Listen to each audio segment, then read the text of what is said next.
राधे राधे मित्रों, स्वागत है आपका अपने चैनल राधे कथा सागर में। मित्रों, आज हम सुनेंगे कहानी साधु की बेटी। आइए चलते हैं कहानी की ओर। बहुत समय पहले की बात है। एक साधु अपनी पत्नी के साथ नदी के तट पर एक कुटिया बनाकर रहा करता था। उन दोनों की कोई संतान नहीं थी। उनकी बड़ी इच्छा थी कि भगवान कम से कम एक संतान उनको जरूर दे। एक दिन साधु जब तपस्या में लीन था, तभी एक चील ने अपने पंजे में फंसी एक चुईया उसके ऊपर गिरा दी। साधु ने उस चुईया को अपनी कुटिया पे ले जाने का निश्चय किया, लेकिन उससे पहले उस चुईया को उसने एक लड़की में बदल दिया। चुईया बनी लड़की को देखकर साधु की पत्नी ने पूछा, कौन है ये? इसे कहाँ से लाए हो?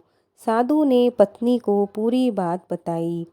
उसकी पत्नी बहुत प्रसन्न हुई और बोली, तुमने उसे जीवन दिया है, इसीलिए तुम ही उसके पिता हुए। इस तरह मैं भी उसकी माता हुई।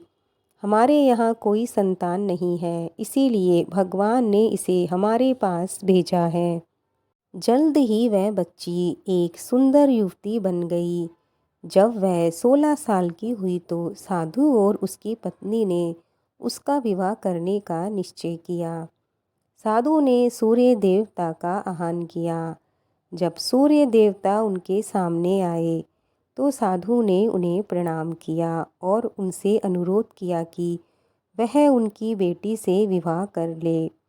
हालांकि लड़की को यह विचार अच्छा नहीं लगा और उसने कह दिया, क्षमा कीजिए, लेकिन मैं सूर्य देवता से विवाह नहीं कर सकती क्योंकि वह बहुत गर्म है।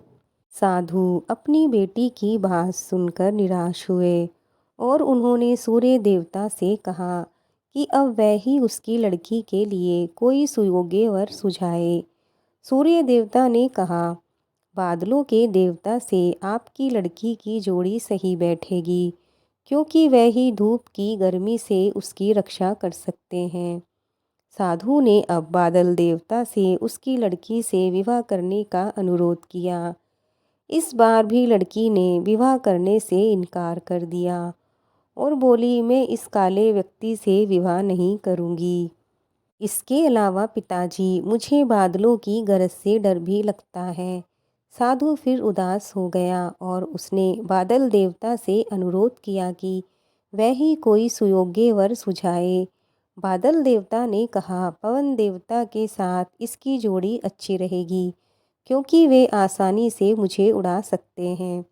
साधु ने अब पवन देवता से विवाह करने का अनुरोध किया।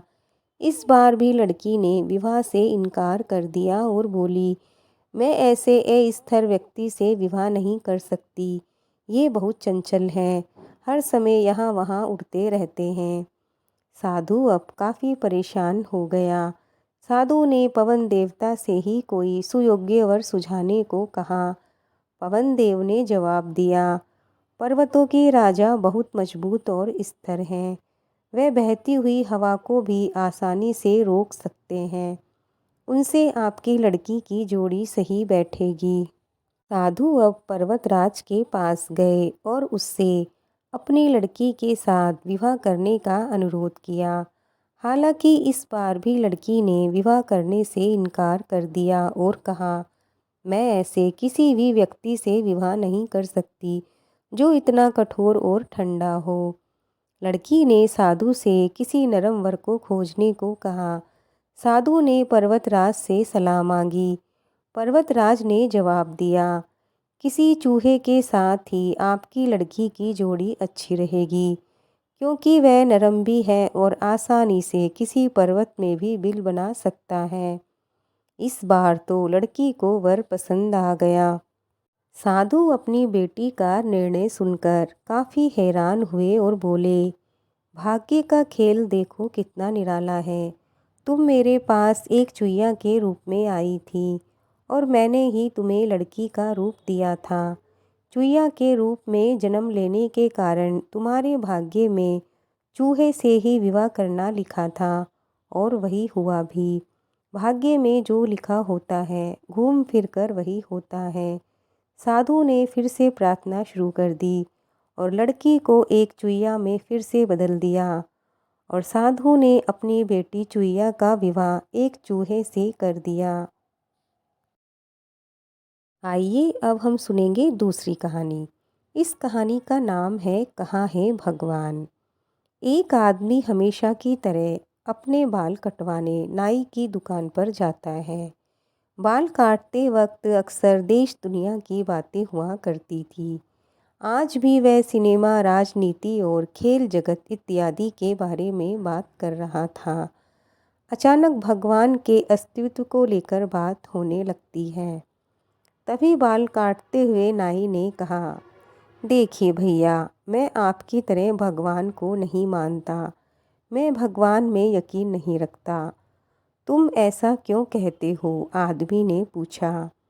अरे ये समझना बहुत आसान है। बस गली में जाइए और आप समझ जाएंगे भगवान है या नहीं, नाई ने कहा। इतने बच्चे अनाथ होते, अगर भगवान होते तो किसी को कोई दर्द तकलीफ क्यों होती? नाई ने बोलना जारी रखा। मैं ऐसे भगवान के बारे में नहीं सोच सकता जो इन सब चीज़ों को होने दे। आप ही बताइए कहाँ है भगवान? आदमी एक क्षण के लिए रुका, कुछ सोचा, पर बहस ना बढ़ जाए इसीलिए चुप ही रहा। नाई ने अपना काम खत्म किया और आदमी कुछ सोचते हुए दुकान से बाहर निकला और कुछ दूर जाकर खड़ा हो गया। कुछ देर इंतजार करने के बाद उसे एक लंबी दाढ़ी वाला अधेड़ व्यक्ति उस तरफ आता दिखाई पड़ा। उसे देखकर लगता था मानो वो कितने दिनों से नहाया धोया नहीं है। आदमी वापस तुरंत नाई की दुकान पे आ गया और बोला, जानते हो इस दुनिया में नाई नहीं होते।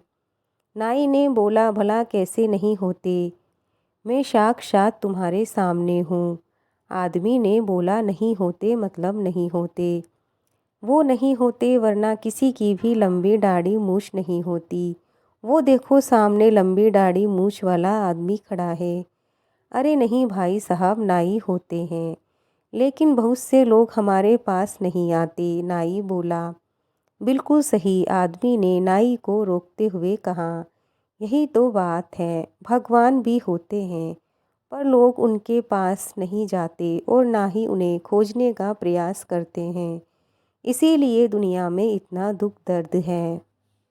दुख दर्द हमसे दूर रहे, इसीलिए हमें भगवान से एक रिश्ता जोड़ना चाहिए, फिर चाहे वो किसी भी रूप में हो। मित्रों, ये दोनों कहानियाँ यहीं पूरी होती हैं। आपको आज की कहानियाँ कैसी लगी हमें लाइक कमेंट करके ज़रूर बताएं। अगर आप हमारे चैनल पर नए हैं तो हमारे चैनल को सब्सक्राइब ज़रूर करें। मिलते हैं और एक नई कहानी के साथ। तब तक के लिए जय श्री कृष्णा, जय श्री राधे।